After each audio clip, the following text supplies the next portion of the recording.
Hello दोस्तों, स्वागत है आपके इस अपने से यूट्यूब चैनल हिंद क्लासेस 234 पे। तो आज के इस वीडियो पे देखने वाले हम लोग क्लास 11th के बच्चों का जो आप लोग का इतिहास का कल को मंथली टेस्ट होने वाला है। ठीक है, उसका हम लोग देखने वाले हैं, मतलब 9 दिसंबर। ठीक है, 9 दिसंबर को जो आप लोगों का मंथली टेस्ट होने वाला है उसका हम लोग देखने वाले हैं। ओरिजिनल क्वेश्चन पेपर एकदम आंसर की देखने वाले हैं। ठीक है, इस वीडियो को शुरू से लेकर अंत तक देखिएगा कोई, क्योंकि ये जो जितना भी क्वेश्चन बताएंगे एक इससे बाहर एक भी क्वेश्चन नहीं आएगा। पूरा हुबहू क्वेश्चन आप को आपके एग्जाम में देखने को मिलेगा। ठीक है, आप लोग जो है 8 दिसंबर वाला क्वेश्चन पेपर देख के गए होंगे हमारे चैनल से, तो आप लोगों को पता होगा। ठीक है, हम लोग जो क्वेश्चन पढ़ाते हैं वही पेपर आप लोगों का एग्जाम में भी आता है। ठीक है, देखिए तो क्या हो रहा है, क्लास 11th इतिहास। ठीक है, और ये 1 घंटे का समय मिलेगा। ठीक है, और कितना मार्क्स का होगा, 20 मार्क्स का होगा। ठीक है, 1 घंटे का समय मिलेगा। तो चलिए प्रश्न की ओर देखते हैं बिना बकबक के। देखिए पहला क्वेश्चन है, क्या बोल रहा है, सिविलाइजे सिविलाइजेंस सिविलाइजेंस ऑफ द क्या बोल रहे हैं, रेनेसा इन इटली। ठीक है, नामक पुस्तक की रचना किसने की। ठीक है, तो इसका जो है क्या हो आंसर हो जाएगा, क्या बोल रहा है, जैकब क्या बोल रहा है, बर्कहर्ड। इसके बाद है लियोपोर्थर्ड वान रॉके। उसके बाद है मार्टिन लूथर। उसके बाद है पेट्रॉक। ठीक है, देखिए तो इसका आंसर क्या हो जाएगा, एक का हो जाएगा ऑप्शन नंबर, जो बताएंगे आंसर वो 100% सही उत्तर होगा। ठीक है, तो एक का ए हो जाएगा। ठीक है, चलिए तो दूसरा प्रश्न है, क्या बोल रहा है आप लोगों का, वो क्या बोल रहा है, विश्व प्रसिद्ध चित्र। ये बहुत ही इंपॉर्टेंट क्वेश्चन है, आप लोगों के फाइनल एग्जाम में भी ये पूछा जा सकता है। ठीक है, विश्व प्रसिद्ध चित्र मोनालिसा किस चित्रकार की प्रमुख रचना है। तो मोनालिसा जो है किस चित्रकार की प्रमुख रचना है। तो क्या हो रहा है, माइकल एंजेलो या फिर राफेल, या फिर क्या बोल रहा है, लियोनार्डो दा विंची, या फिर दाके। तो इसका आंसर हो जाएगा option number C, Leonardo da Vinci. ठीक है, चलिए नेक्स्ट क्वेश्चन है, इंग्लिश में वही लिखा हुआ है, यहाँ से देख सकते हैं। तीसरा क्वेश्चन है आप लोगों को, तुर्की ने कुस्तुनतुनिया पर जीत कब क्या बोल रहा है, हासिल किया। तो तुर्की ने कुस्तुनतुनिया पर कब जीत हासिल की। तुर्की ने कुस्तुनतुनिया पर कब जीत हासिल की। ठीक है, तो 3 का क्या हो जाएगा, 1353, या फिर 1453, या फिर 1493, या फिर 1553। तो यहाँ पर आप लोग ऑप्शन से भी पता लग सकते हैं ये कभी नहीं होगा, क्योंकि 53 जो है लास्ट में तीन गो ऑप्शन में है और एक ऑप्शन में ओनली 93 है। तो इसीलिए आप लोगों का 53 ही होगा। तो ये हो जाएगा बी ऑप्शन। ठीक है, 1453 ईस्वी में। ठीक है, नेक्स्ट क्वेश्चन देखिए आप लोगों का, चौथा प्रश्न कहा जाता है, क्या बोल रहा है, पुनर्जागरण काल में महिलाओं की शिक्षा प्राप्त करने के लिए किसने प्रेरित किया। ठीक है, किसने प्रेरित किया। तो क्या बोल रहा है, पुनर्जागरण काल में महिलाओं को शिक्षा प्राप्त करने के लिए किसने प्रयास किया। तो मार्टिन लूथर, या फिर क्या बोल रहा है, कैसेंड्रा फेदल। उसके बाद है इवरन रुसद, या फिर अरस्तु। तो इसका आंसर क्या हो जाएगा, फोर्थ का हो जाएगा ऑप्शन नंबर बी। ठीक है, क्या हो जाएगा option number B, Cassandra federal. ठीक है, कैसेंड्रा फेदल। चलिए अगला प्रश्न देख लेते हैं। पांचवा प्रश्न है, क्या बोल रहा है, यूरोप में आधुनिक युग का क्या बोल रहा है, यूरोप में आधुनिक युग का आगमन, यूरोप में आधुनिक युग का आगमन किस घटना से माना जाता है। तो यूरोप में जो है आधुनिक युग का जो आगमन किस घटना से माना जाता है। तो इसका है सामंतवाद के उदय से, या फिर धर्म युद्ध से, या फिर जागरण से, या फिर औद्योगिक क्रांति से। तो 5 का क्या हो जाएगा, 5 का हो जाएगा ऑप्शन नंबर सी। ठीक है, पुनर्जागरण से। अगला प्रश्न देख लेते हैं, छठा प्रश्न क्या कहा जा रहा है, मार्टिन लूथर किस देश से संबंधित है। तो मार्टिन लूथर जो है किस देश से संबंधित है, फ्रांस, रूस, इटली, जर्मनी। ठीक है, तो मार्टिन लूथर किस देश से संबंधित है।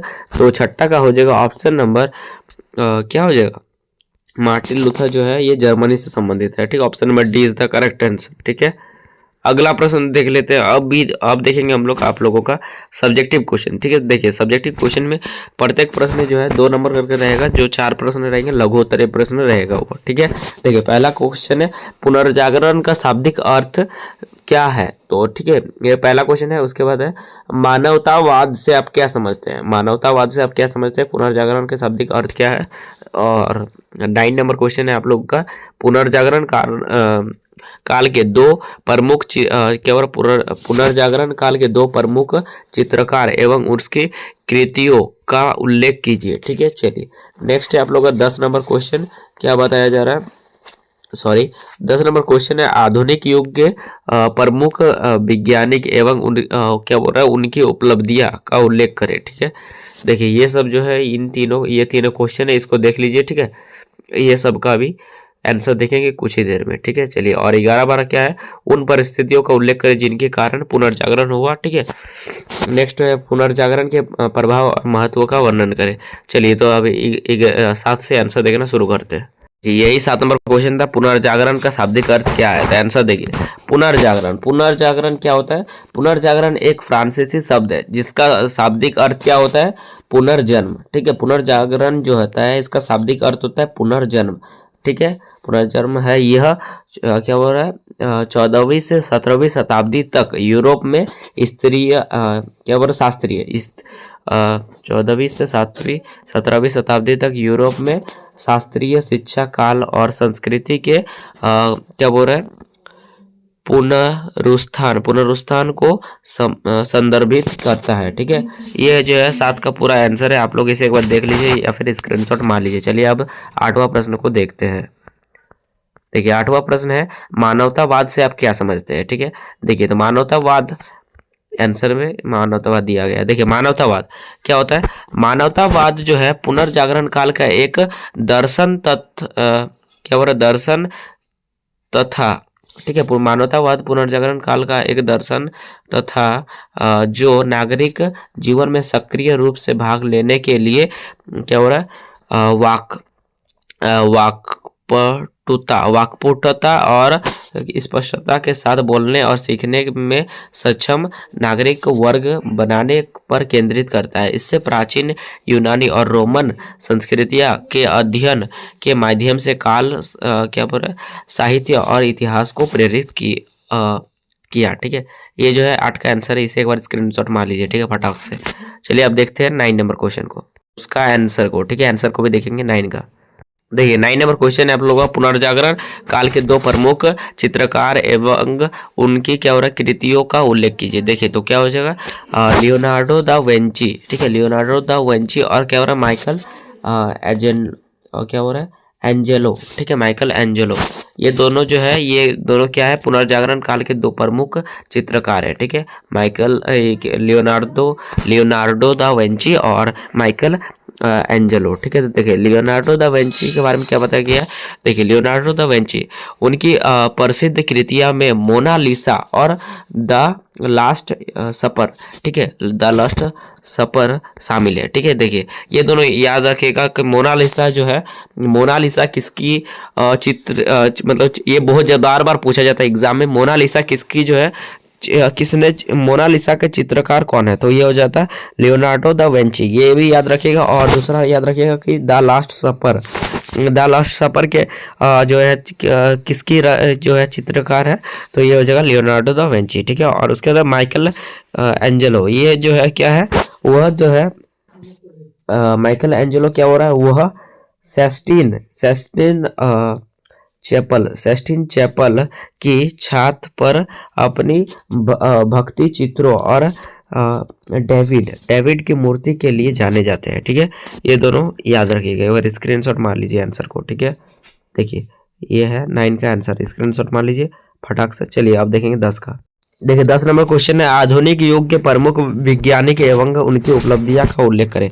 देखिए क्या बोल रहा है, आइजैक न्यूटन और अल्बर्ट आइंस्टाइन क्या बोला, आइजैक न्यूटन, उन्होंने जो है गुरुत्वाकर्षण, सार्वभौमिक नियम और गति के 3 नियमों का खोज की। ठीक है, किसने? आइजैक न्यूटन ने। और अल्बर्ट आइंस्टाइन ने क्या हुआ, उन्होंने जो है सापेक्षता की सिद्धांत को प्रतिपादन किया, जिसमें क्या हो रहा है, प्रसिद्ध समीकरण E=mc² शामिल है। तो E=mc² किसने दिया है? अल्बर्ट आइंस्टाइन ने। ठीक है, चलिए अब देखेंगे हम लोग 11 नंबर क्वेश्चन।